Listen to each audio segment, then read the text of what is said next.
In this video, we will learn how to add a promise to pay to a specific customer's invoice in a few simple steps. Two primary methods exist for adding a promise to pay: directly from the customer profile or from the customer's invoice.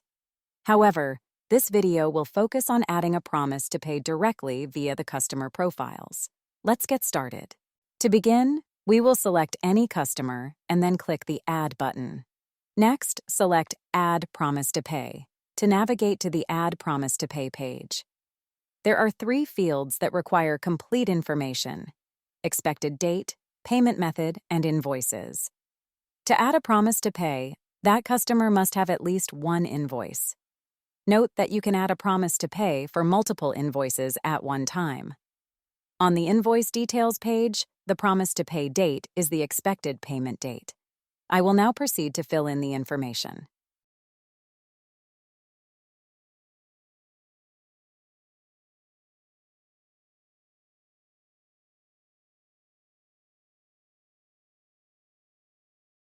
The final step is to click the Save button to finalize the promise to pay creation.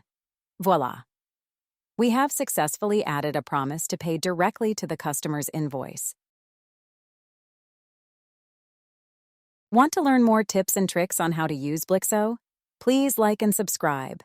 Not a Blixo customer yet? Want to grow sales, manage subscriptions, improve retention, and automate accounting? Sign up for Blixo today by visiting Blixo.com.